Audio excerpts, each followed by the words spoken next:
Thank you, Ma'am Zinaida. Good morning once again. I am Joy Ercilla, your second lecturer for today's webinar.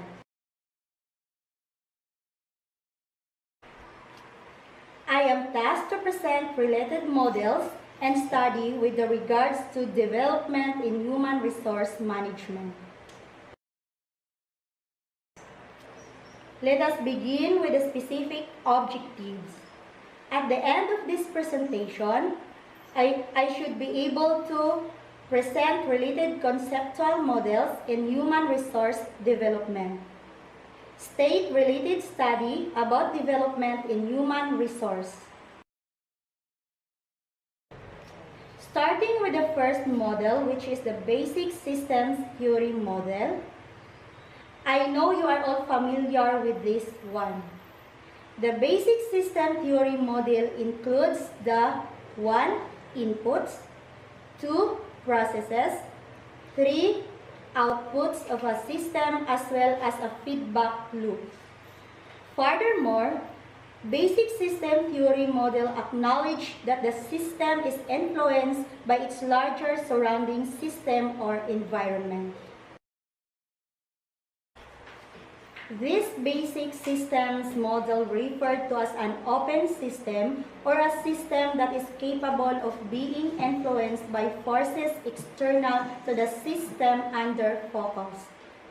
These system ideas provide the basis for many practical HRD tools used for identifying improvement problems or opportunities and for taking action. To have a further understanding on the model, let us have explicit examples.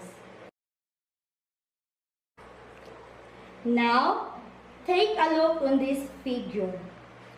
Figure 2 shows the training and development model by Kawaha Jihanzeb. This model can be a very good example of a basic systems model. It is shown in the model that development program has employee and organizational benefits. Employee benefits include career, competencies, employee satisfaction, and employee performance. While organizational benefits include market growth, organizational performance, and employee retention. Moreover, through training and development programs, these are the inputs and the outputs will be competent, satisfied, and well-performed employees and organizations' expansion, growth, and attaining good performance. Next model is Human Resource Development Process Model by American Society for Training and Development 2010. This model is just an improved version of the basic systems theory model. Figure 3 shows HRD that programs and interventions can be used to address a wide range of issues and problems in an organization. They are used to orient and socialize new employees into the organization, provide skills and knowledge, and help individuals and groups become more effective. To ensure that these goals are achieved, care must be taken when designing and delivering HRD programs. Following from system theory, we argue that HRD interventions should be designed using a 4-step process or sequence: needs assessment, design, implementation, and evaluation. Lastly, please bear in mind that needs assessment phase, HRD interventions are used to address some need or gap within an organization. Let us discuss it one by one. The first step is the assessment. The organization should conduct needs assessment to assess the varied needs. A need can be either a current deficiency, such as poor employee performance, or a new challenge that demands a change in the way the organization operates. After identifying the varied needs, HR managers should look for the dominant needs, and these needs will be the main priority to be addressed. After assessing and prioritizing the needs, designing is the next level. In this stage, we will define objectives, develop lesson plan, acquire materials, select trainer, leader, select methods and techniques, schedule the program and intervention. In other words, this stage is the preparation of materials and persons needed for the intervention. This is the most important step because we cannot implement the program without doing this. Next stage is the implementation. This stage is the delivery of the HRD implementation program. This is the time where there is an execution of the planned activities. This can be done through seminars, trainings, peer coaching, focused group discussion, and the like. Last stage is the evaluation. This is the time to interpret the results. But before interpreting the results, the assessor should first select evaluation criteria, determine evaluation design, conduct evaluation of program or intervention. This step is significant because it will serve as the determinant if the conducted programs or intervention really impact the performances of the employees. We are done with the related models.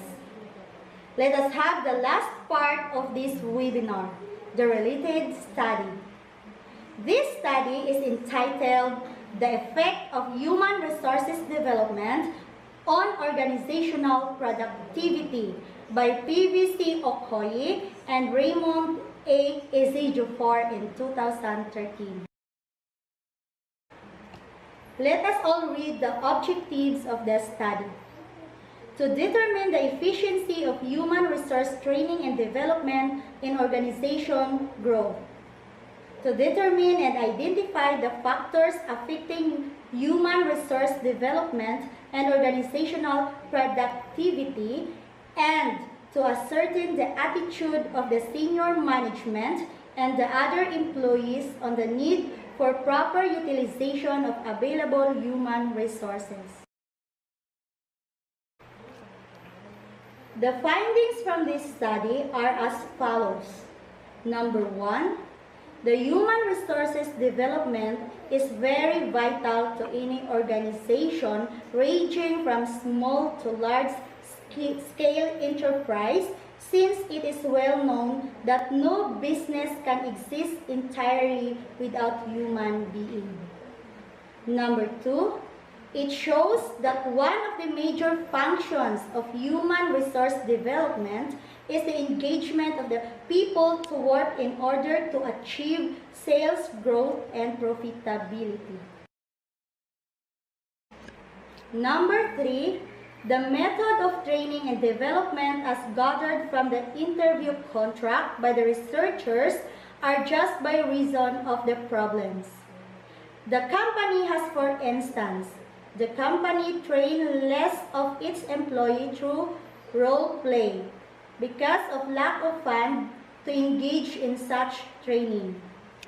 Number 4, from the data gathered, the researchers discovered that the use of qualified staff in the company under study brings about increase in productivity. This means that human resources employed in any organization, whether profit or non-profit oriented, small or large scale should be able to manipulate other resources of the company to see to their full efficient utilization so that productivity will positively affected. Based on the findings of the study, the researchers concluded that it has been established beyond every reasonable doubt that human resources development, motivational tools, training make workers to be more effective to their various jobs.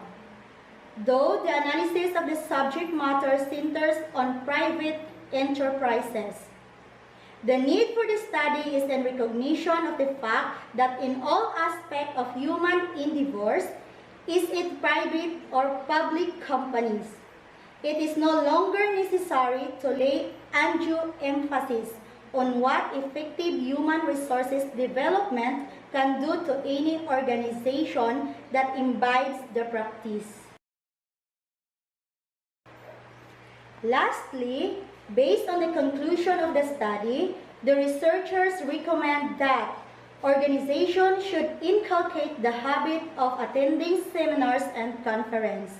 The company should make sure that the effort of employers are appraised from time to time to find out how they contribute to the achievement of organizational goals, and also educational qualification must be a prerequisite for the recruitment, selection, promotion, and placement of workers. This ends my presentation. Thank you everyone for listening.